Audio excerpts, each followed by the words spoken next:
अल्लाह रब्बुल इज़्ज़त का फरमान है, वज़ालिका जज़ाउ मन तज़क्का, जन्नत उन लोगों का बदला है जो तज़किया करके आएंगे।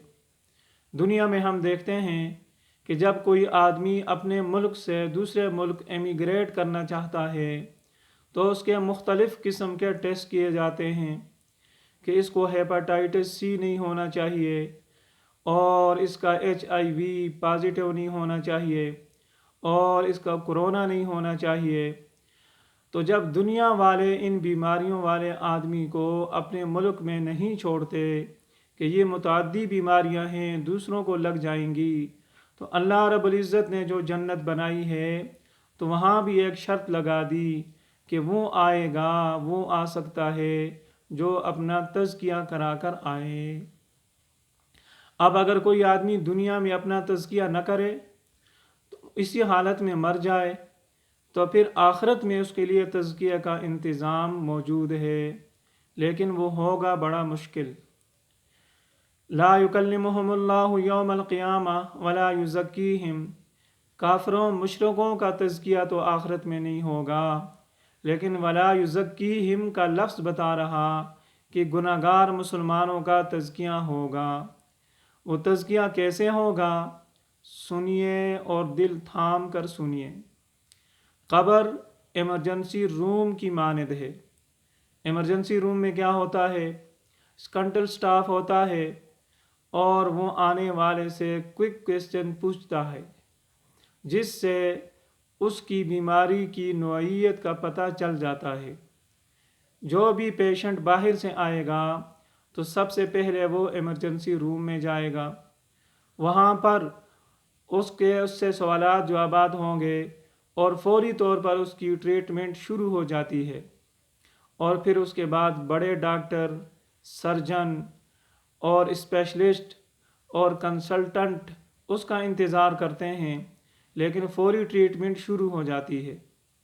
इसी तरह इंसान मरने के बाद सबसे पहले क़ब्र में जाता है और क़ब्र में वही सूरत हाल, स्कंटल स्टाफ, सिर्फ दो फरिश्ते मुनकर और नकीर, जिनको शॉर्ट कट में नकीरैन कह देते हैं, ये दो फरिश्ते होंगे और ये भी आपसे क्विक क्वेश्चन पूछेंगे, मन रब्बुक, मन नबीयुक, मा दीनुक, मुख्तसर से सवालात जिससे उन्हें अंदाज़ा हो जाएगा कि आने वाला किस दर्जे का बीमार है और फिर उसकी फौरी ट्रीटमेंट शुरू कर देते हैं।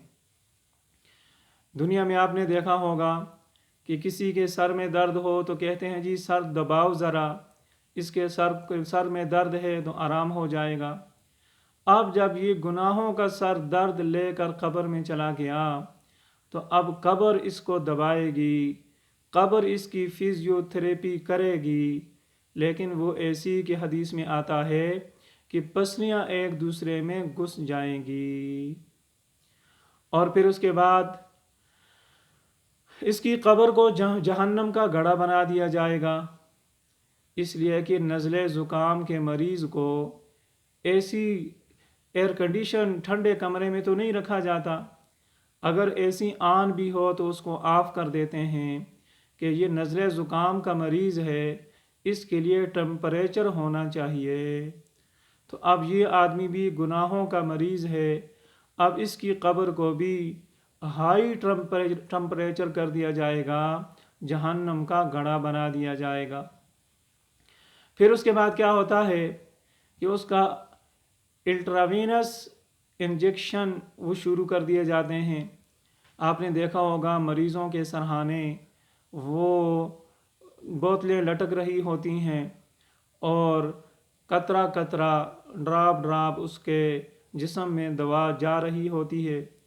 तो इसी तरह हदीस में फरमाया कि जो इंसान सुबह की नमाज नहीं पढ़ेगा तो अल्लाह ताला उस पर क़ब्र में एक पाइथन अजदहा मुसल्लत कर देंगे जो सुबह से लेकर ज़ोहर तक उसको डसता रहेगा। ज़ोहर की नमाज नहीं पढ़ी तो असर तक, असर की नहीं पढ़ी तो मगरिब तक, मगरिब की नहीं पढ़ी तो इशा तक, इशा से लेकर फजर तक। वो क्या करेगा? वो इसको बाइट करता रहेगा, चंद कतरे अंदर चले जाएंगे, इंट्रावीनस इंजेक्शन के क़तरों की तरह, ड्रॉप बाई ड्रॉप जहर के चंद कतरे इसके जिस्म में चले जाएंगे। क्या जलन होगी, क्या दर्द होगा, क्या तकलीफ़ होगी, क्या उसकी चीखो पुकार होगी, ये तो वहीं जाकर पता चलेगा। होता है ना, मरीज़ों के सरहाने वो बोतलें लटक रही होती हैं, तो अगर अजदहे को आपने देखा हो जब वो खड़ा होता है तो वो भी इंट्रावीनस इंजेक्शन की तरह वो भी दवा देने के लिए, जहर के क़तरे आपके जिस्म में मुंतकिल करने के लिए तैयार होता है। और फिर उसके बाद उसके साथ यही हशर होता रहेगा, यहाँ तक कि उसके बाद इमरजेंसी में उस वक्त तक रखते हैं कि जब सर्जन ना आ जाए, स्पेशलिस्ट ना आ जाए और कंसल्टेंट ना आ जाए। जब ये आ जाता है फिर अगली कार्रवाई शुरू हो जाती है।